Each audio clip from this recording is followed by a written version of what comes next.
दूसरे दिन इस वक्त हूर रोज़ की तरह अपने क्लासरूम में ही थी, अलीना के साथ, और उसके लेक्चर्स चल रहे थे।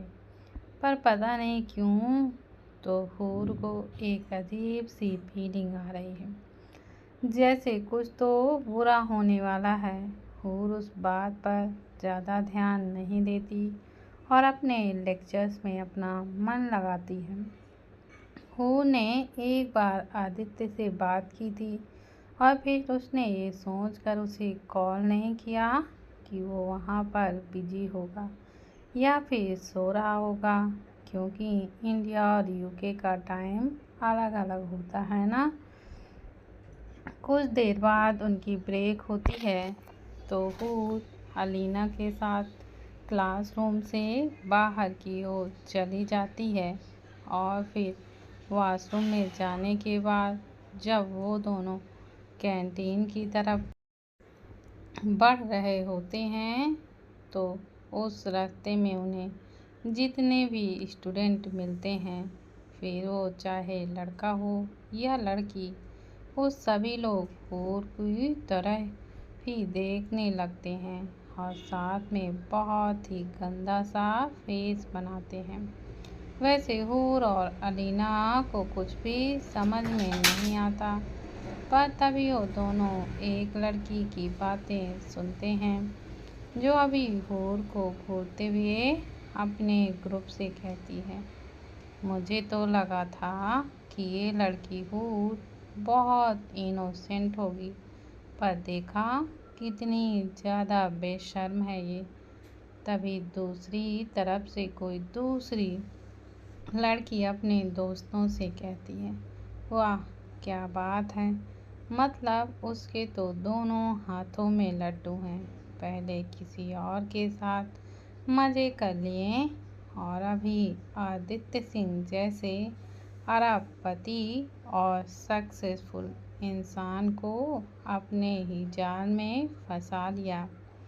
एक नंबर की बाजारू लड़की है ये। वो लड़की बस अपनी बात का ख़त्म करती है कि तभी कोई उसके गाल पर एक जोरदार थप्पड़ मारता है। सब लोग उस शख्स की तरफ देखते हैं और उन्हें वहाँ गुस्से में कांपती निशा नज़र आती है और साथ में उसकी टीम भी थी। तो दूसरी तरफ उस लड़की की बातों को सुनकर तो हूर के पैर लड़खड़ा जाते हैं, पर तभी अलीना और नुकुल हूर को संभालते हैं और इस वक्त हूर नुकुल के सपोर्ट पे खड़ी हुई थी। तभी हूर उस सॉफ्ट से बाहर आते हुए उन सब स्टूडेंट की तरफ देखती है जो कि अभी उसे घिन भरी नज़रों से देख रहे थे और उन सभी के हाथों में अभी फ़ोन भी थे। और हूर को तो अब पक्का यकीन था कि उन सब ने फ़ोन में ही ऐसा वैसा देखा है जिसकी वजह से ये सब कुछ हो रहा है, और ये हूर के लिए अच्छा तो बिल्कुल भी नहीं होने वाला था। तभी हूर उस लड़की की तरफ जाती है जिसे निशा ने अभी अभी एक जोरदार थप्पड़ लगाया था। हूर उस लड़की के हाथ से उसका फ़ोन ले लेती है और फिर उसमें देखती है। जैसे ही हूर उस फ़ोन में चल रही वीडियो को देखती है, तभी उस वीडियो को देखकर उसकी सांसें अटक जाती हैं और उनके पैरों के नीचे से ज़मीन हिल जाती है। उस फ़ोन में अभी जो वीडियो चल रहा था वो वीडियो उस वक्त का था जब अंश ने हूर के साथ वो घिनौनी हरकत की थी। वैसे उस वीडियो में एक बार भी अंश का चेहरा नहीं दिखाया गया था, पर उसमें तो हूर का चेहरा साफ साफ बिल्कुल नज़र आ रहा था। उस वीडियो को देखते ही हूर के हाथ से वो फ़ोन नीचे वहीं फर्श पर गिरता है और हूर को कुछ समझ ही नहीं आता कि उसके साथ ये सब क्या हो रहा है। और ये वीडियो सब स्टूडेंट के पास पहुंचा तो पहुंचा कैसे। हूर के लिए ये बहुत ही सेंसिटिव बात थी और अब तक तो वो इससे पूरी तरह से बाहर भी नहीं आई थी। पर अभी जिस किसी ने भी ये किया है उसने ये सब करके हूर के जख्मों को फिर से कुरेदा था। हूर को अपने लिए बिल्कुल भी डर नहीं लग रहा था, पर उसे डर तो इस बात का था कि इस वजह से वो अपनी छोटी सी फैमिली, अपने फ्रेंड और निशा को खो देगी। उसे अभी अभी तो सब कुछ मिला था और हूर को तो ऐसा लग रहा था कि अभी सब कुछ उससे छिन जाएगा, जो बर्दाश्त भी नहीं कर सकती थी। तभी हूर के कानों पर उस लड़की की आवाज़ पड़ती है जिसको निशा ने थप्पड़ मारा था। वो लड़की हूर को घूरते हुए निशा से कहती है, तुमने मुझे थप्पड़ क्यों मारा निशा? तुम्हें ये थप्पड़ तो इस लड़की हूर को मारना चाहिए था ना, जो भोली भाली होने का बस दिखावा कर रही है। क्या तुमने नहीं देखा कि कैसी ये लड़की उस लड़के के साथ मज़े कर रही थी? तुम इस लड़की के लिए मुझे कैसे ही मार सकती हो? अरे ये लड़की तुम्हारे और या किसी के फ्रेंडशिप के भी लायक नहीं है। तभी निशा उस लड़की के बालों को पकड़ते हुए अपनी डरावनी आवाज़ में उससे कहती है, एकदम चुप। और अभी अगर तुम्हारे मुंह से मेरी हूर के लिए एक और गंदा शब्द भी निकला ना, तो मैं तुम्हारी जुबान काट लूँगी, याद रखना। तभी निशा उस लड़की को छोड़ती है और हूर अपनी नम भरी आँखों से निशा की तरफ देखते हुए कहती है, दीदू प्लीज़ मेरा यकीन करो, जैसा इस वीडियो में दिखाया है वैसा कुछ भी नहीं है। तभी निशा झट से हूर को हक करती है और उसके बैग को रब करते हुए उससे कहती है, मुझे पता है इसमें आपकी कोई भी गलती नहीं है और मुझे ये जानना भी नहीं है कि आपके साथ क्या हुआ, क्यों हुआ। बस अब मेरी एक बात को याद रखो कि चाहे कुछ भी हो, पर मैं हमेशा आपके साथ हूँ और मैं आपके ऊपर पूरा यकीन भी करती हूँ। निशा की ये बात सुनकर हूर को अंदर से बहुत ही हिम्मत मिल रही थी। तभी हूर निशा को और कस के हक करती है, पर वो दोनों ही अभी इस बात से पूरी तरह अनजान थे कि उन्हें कोई और भी देख रहा था। ये कोई और नहीं पर खुद IUB और प्रिंसिपल सर थे।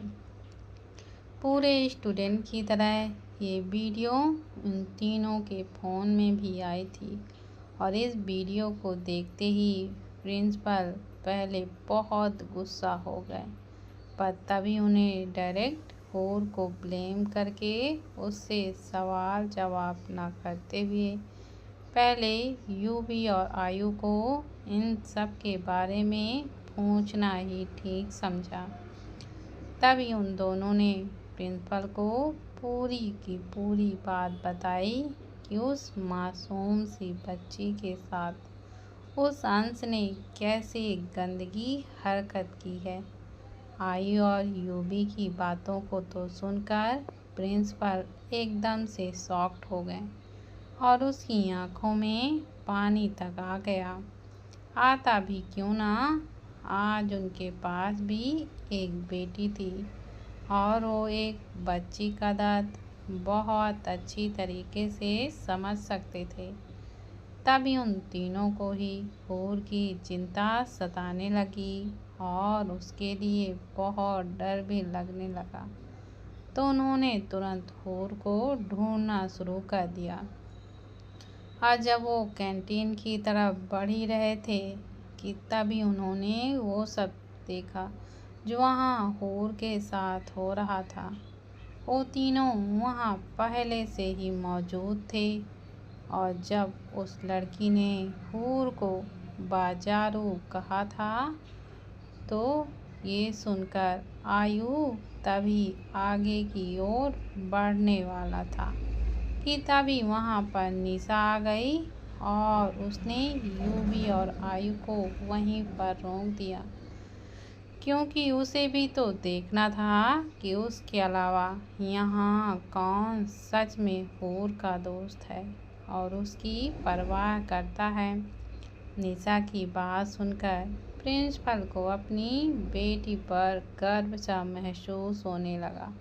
तो उन दोनों भाइयों के चेहरे पर भी सुकून था कि निशा के रहते उनकी हूर का कोई भी बुरा नहीं कर पाएगा। वो तीनों अभी हूर और निशा को ही देख रहे थे।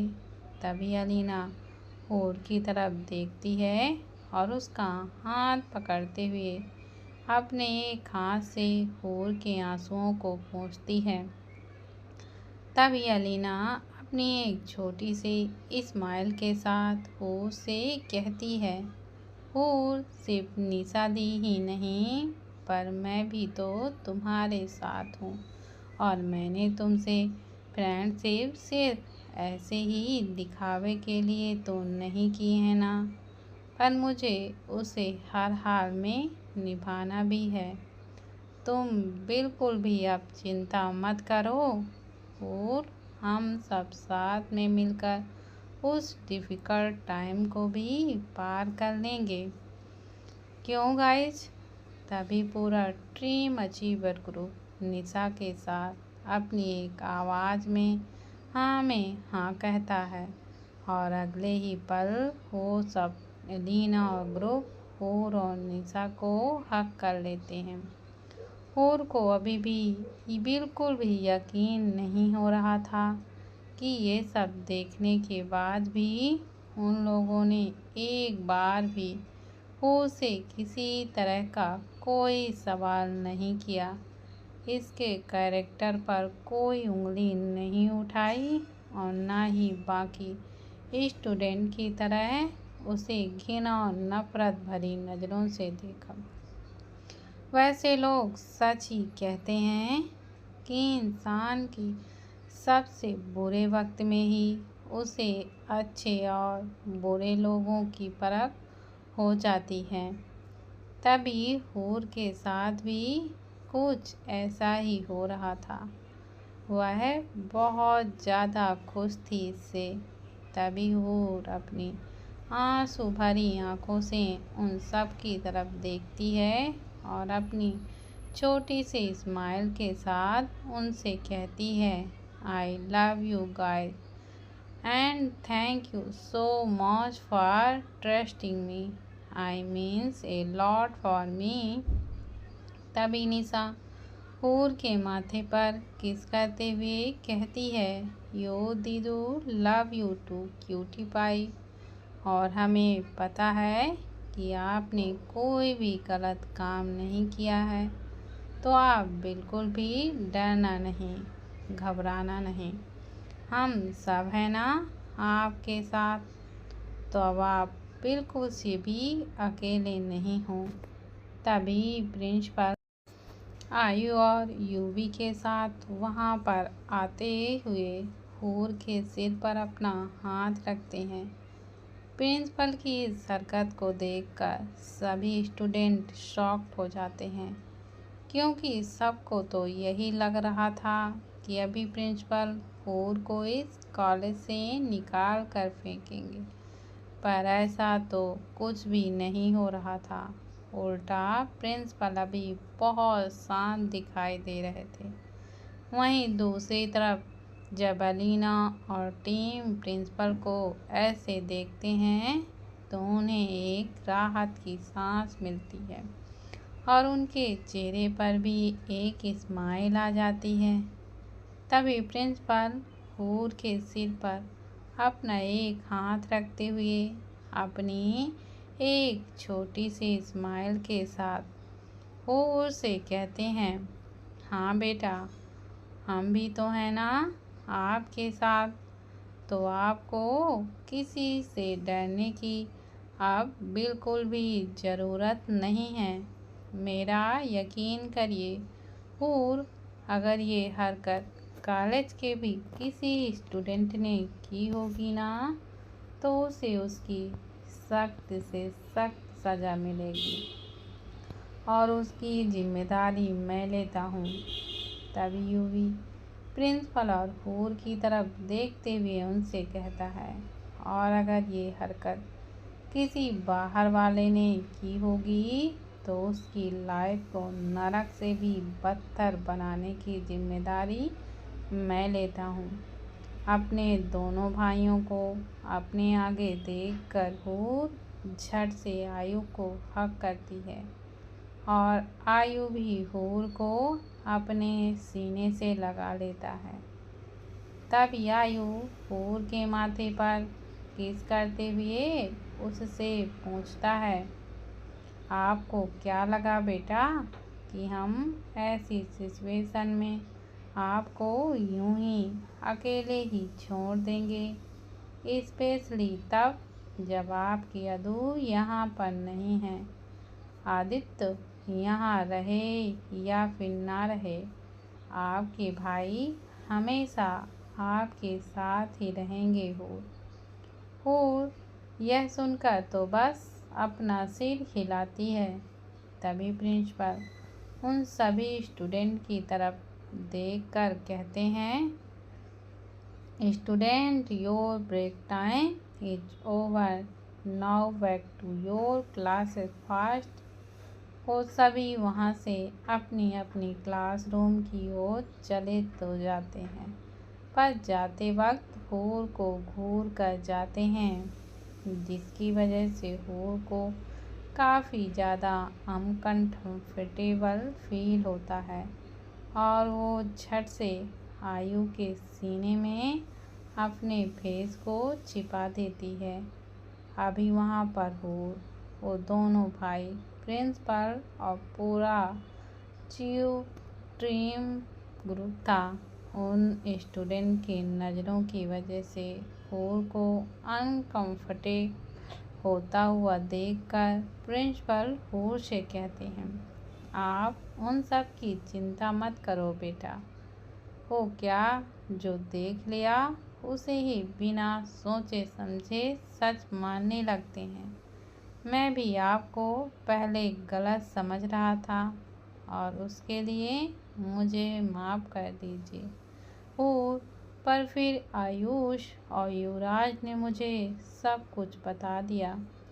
आप बहुत ब्रेव हो बेटा और मैं आपके ऊपर बहुत ही ज़्यादा प्राउड भी फील कर रहा हूँ। अगर आज मेरी बेटी ने आपका साथ देकर बिल्कुल सही किया, उसके लिए मैं बहुत ज़्यादा खुश हूँ। ऐसे ही कुछ वक्त बीत जाता है और कॉलेज टाइम ओवर होता है तो सभी स्टूडेंट कॉलेज से चले जाते हैं। अभी उस कॉलेज में वो 5 लड़कियाँ, वो निशा, लीना, एंजल और आर्या, तक्ष और नुकुल और प्रिंसिपल ही थे। आई और यूवी इस वक्त कॉलेज में नहीं थे। तभी हूर उठती है और उनके हिलने की वजह से निशा की भी आंखें खुलती हैं। हूर के सोने के बाद उन लड़कियों की भी आंखें लग चुकी थीं, पर सोने से पहले एंजल ने रूम का दरवाज़ा अंदर से लॉक कर दिया था ताकि ऐसे ही कोई भी आकर हूर को चोट ना पहुंचाए। इस रूम की एक्स्ट्रा चाबी प्रिंसिपल और आयु दोनों के पास ही थी, तो उन्हें अच्छे से पता था कि उनके अलावा ये दरवाज़ा बाहर से और कोई भी खोल नहीं पाएगा। पूरी तरह से कंफर्म होने के बाद ही वो चारों भी सोए थे। हूर को उठता हुआ देखकर निशा भी उठ जाती है। तभी निशा हूर के बिखरे हुए बालों को ठीक करते हुए उससे पूछती है, क्या हुआ हूर, कुछ चाहिए था क्या आपको? तभी हूर अपना सिर हिलाते उससे कहती है, हाँ दीदी, मुझे बस वॉशरूम जाना है। तभी निशा अपनी जगह से खड़ी होते हुए हूर से कहती है, चलो मैं चलती हूँ आपके साथ। तभी हूर अपना सिर हिलाते हुए निशा से कहती है, दीदू, मैं यहीं पर जा रही हूँ बिग बी के वॉशरूम में, जो कि इसी ही रूम में है, और आप सब तो यहीं तो हो ना? मुझे कुछ नहीं होगा, और मुझे कोई भी डाउट हुआ तो मैं आपको आवाज़ लगा दूँगी, आप आ जाना, ठीक है? निशा भी 2 सेकंड के लिए सोचती है और फिर अपना सिर हिलाते हुए उससे कहती है, ओके, पर आप थोड़ा सा अलर्ट रहना बेबी। हूर बस अपना सिर हिलाती है। हूर यूवी के वॉशरूम में चली जाती है, जो कि उसी रूम में मौजूद था। कुछ वक्त बाद वो थोड़ा सा फ्रेश होकर आती है। अब तक अलीना, सेजल और आर्या भी अपनी अपनी नींद से जाग चुके थे।